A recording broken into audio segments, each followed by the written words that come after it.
శ్రీ హైమావతి గారిని మాట్లాడవలసిందిగా కోరుతున్నాను. Thank you sir. ఒక్క నిమిషం మళ్ళీ. బాగున్నారమ్మా కళ్యాణమ్మ తల్లి? బాగున్నారు తల్లి హరమ్మ, హరికుమారమ్మ తల్లి బాగున్నారమ్మా? యా సారీ, మళ్ళీ ప్లీజ్ గో అహెడ్.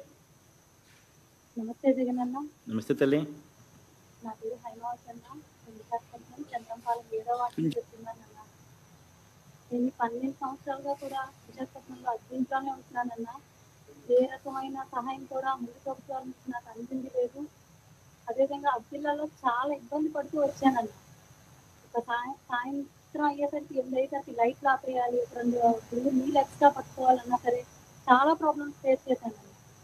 ముందున్న ప్రభుత్వాల చుట్టూ ఇల్లు కోసం తిరిగి వస్తాయన్న. అలాంటి సమయంలో మీరు పాదయాత్రలో ఇచ్చిన మాట ప్రకారం నవరత్నాలు అందరికీ ఇల్లు అనే దీని ద్వారా మాకు వాలంటీర్లు సచివాలయాల ద్వారా వచ్చి అప్లై చేసుకోండి అని చెప్పడం జరిగిందన్న.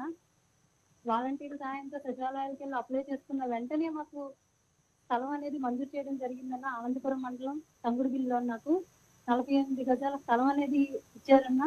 స్థలంతో పాటు వెంటనే కొద్ది రోజుల్లోనే మాకు పట్టా కూడా చేయించడం జరిగిందన్న. నిజంగా నమ్మలేకపోయాం. ఏ ప్రభుత్వం కూడా ఇంత తొందరగా ఇంత వేగంగా చేయడం అనేది మాత్రం జరగని పని. ఒకసారి మన ప్రభుత్వంలో మాత్రం మీ హయాంలోనే జరుగుతుందన్న. అందుకు చాలా చాలా ధన్యవాదాలన్నా.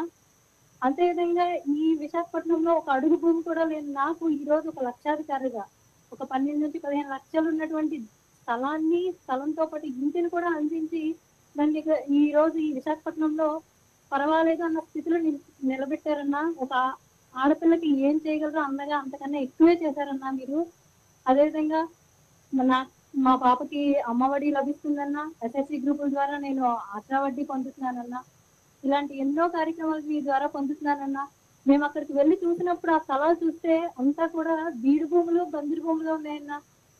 మేము ఇక్కడ ఉండగలమా, ఇలాంటి ప్రదేశాల్లో ఇల్లు కట్టుకొని మేము ఏమైనా అసలు నివాసం ఉండగలం అనే ఒక రకమైన సందిగ్ధంలో ఉన్న సమయంలో మాకు చాలా భయం వేసింది, అసలు ఉంటామా ఇక్కడ అని చెప్పి. కానీ అందుకు కూడా మేము కట్టుకోలేమన్న పరిస్థితిలో కూడా మీరే సహకారం అందించారు. 1,80,000 మీరే అందించారు. ఎస్ఎస్సి గ్రూపుల ద్వారా 35,000 అందించి ఇప్పుడు వాటికి తిరిగి మాకు వడ్డీలు అందిస్తున్నారన్న. ఈ విధంగా ఏ ప్రభుత్వం చేయదన్నా ఒక్క మీ హయాంలో మాత్రమే జరుగుతుంది. అందుకని చెప్పి మళ్ళీ మీరు మాకు కావాలన్నా. ఇంకా అక్కడికి వెళ్ళి చూస్తే ఇప్పుడు స్లాబ్ వరకు ఇల్లు అయిపోయింది. ఆ లేఅవుట్ రోడ్లు కానీ, కరెంట్ కానీ, వాటర్ ఫెసిలిటీ కానీ ఏ కార్పొరేట్ కాలనీలకి కూడా తగ్గకుండా మాలాంటి నిరుపేదలకి, ఇలాంటి అక్క చెల్లెలకి మీ సహాయం అందించారన్నా.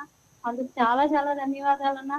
కరోనా టైంలో కూడా మన ప్రభుత్వం చేసినట్టుగా ఏ ప్రభుత్వం కూడా చేయలేదన్నా, చెయ్యలేదు, చెయ్యబోదు అన్నా. మీరే కావాలన్నా మాకు. మళ్ళీ మీరు రావాలి. ఇలాంటి ఎన్నో పథకాలు, చేయూతులు మాలాంటి అక్క చెల్లెలకు అందించాలన్నా. ఇలాంటి ఎన్నో సహాయాలు చేశారన్నా. నాలాంటి అక్క చెల్లెలు ఎంతో మంది మీకు రుణపడి ఉంటారన్నా. మాట తప్పని మడం తిప్పని రాజన్న బడ్డగా మీ మాట నిలబెట్టుకున్నారన్నా. చాలా ధన్యవాదాలన్నా నాకు ఇలాంటి అవకాశాన్ని ఇచ్చినందుకు. థ్యాంక్ యూ తల్లి. ఆల్ ది బెస్ట్ మా. దాదాపుగా విశాఖపట్నంలో ఒక్కో ఇంటి స్థలం విలువ దాదాపుగా 10-12 లక్షల రూపాయలు పలుకుతా ఉన్న పరిస్థితులు. అందులో ఇంటి నిర్మాణం పూర్తవుతే కనీసం 15 లక్షల నుంచి 20 లక్షల దాకా దగ్గర ఒక్కొక్క ఇంటి స్థలం విలువ. దేవుని దయతో ఒక మంచి కార్యక్రమం జరుగుతూ ఉంది. ఆల్ ది బెస్ట్ అమ్మా. దాదాపుగా 1,24,000 మళ్ళీ కరెక్టా వైజాగ్లో? 1,31,000 మందికి పట్టాలు ఇచ్చాము సార్. అందులో ఇప్పుడు 1,30,000 కూడా హౌస్ కూడా శాంక్షన్ అయ్యారు.